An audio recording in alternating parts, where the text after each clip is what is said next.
Hey guys, welcome to Aishu's kitchen. ఈరోజు మనం చేయబోతున్నాం రవ్వ పొంగడాలు. ఎలా చేసుకుంటారో, కావాల్సిన పదార్థాలు ఏంటో పదండి చూద్దాం ఐషూస్ కిచెన్లో.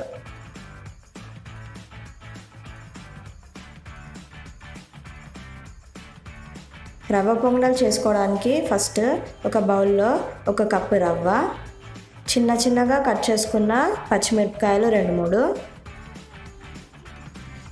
దాని తర్వాత ఆనియన్స్ కూడా చిన్నగా కట్ చేసుకున్నవి 2 ఆనియన్స్ పెద్దవి వేసుకోవాలి. కొత్తిమీర కూడా వేసుకుంటున్నాను, మీకు కావాలంటే కొత్తిమీరని కూడా చాప్ చేసి వేసుకోవచ్చు. దీంట్లో 1 కప్పు పెరుగు వేసి నీళ్లు పోసుకోకుండా కలుపుకోండి కాసేపటి వరకు.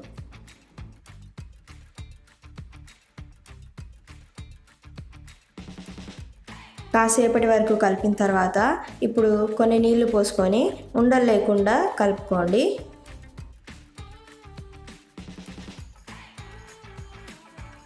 ఇప్పుడు నేను 1/2 స్పూన్ ఈనో వేస్తున్నాను. మీరు కావాలంటే బేకింగ్ సోడా వేసుకోవచ్చు. ఈనో లేదా బేకింగ్ సోడా వేసేటప్పుడు కొన్ని నీళ్లు పోసుకొని దాన్ని వేసుకోవాలి.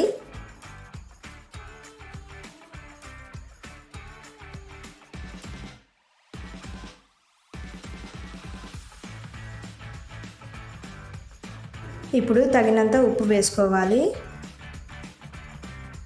మనం కలుపుకొని పెట్టుకున్న బ్యాటర్ని నానబెట్టుకోవాలి. అంటే 10-15 నిమిషాల పాటు మూత పెట్టుకొని పక్కకి పెట్టుకోండి.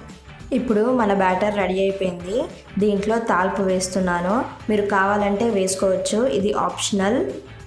తాల్పు వేసుకోవడానికి ఒక చిన్న బౌల్ తీసుకొని దాంట్లో 1 టీ స్పూన్ నూనె, 1 టీ స్పూన్ ఆవాలు, 1 టీ స్పూన్ జీలకర్ర, 1 స్పూన్ లేదా కావాల్సినన్ని కరివేపాకులు వేసుకొని కాసేపటి వరకు ఈ తాలింపుని కలుపుకుందాం.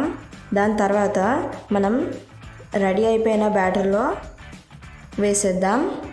ఇప్పుడు మనం వేసిన తాలింపుని బ్యాటర్లో అంతా కలిసేటట్టుగా కలుపుకుందాం. పొంగడాలు చేయడానికి మన బ్యాటర్ రెడీ అయిపోయింది. ఇప్పుడు మనము పొంగడాల ప్యాన్ తీసుకోవాలి. ప్యాన్లో నూనె వేసుకోండి.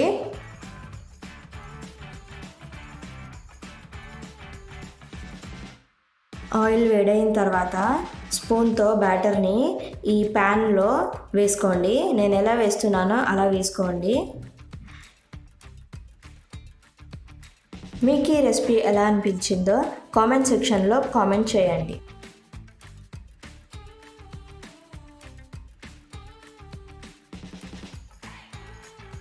వీటిని లో ఫ్లేమ్లో 2-3 నిమిషాల పాటు మూత పెట్టుకొని కుక్ చేసుకోవాలి.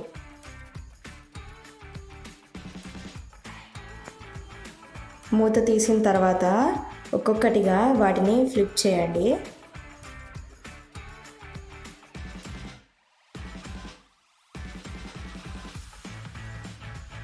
అన్నిటినీ ఫ్లిప్ చేసిన తర్వాత లో ఫ్లేమ్లో కాసేపటి వరకు కుక్ చేసుకోవాలి. దాని తర్వాత స్టవ్ ఆఫ్ చేసుకొని సర్వింగ్ ప్లేట్లో సర్వ్ చేసుకోవాలి. రవ్వ పొంగడాలని మీరు చట్నీతో సర్వ్ చేసుకుంటే చాలా టేస్టీగా ఉంటాయి.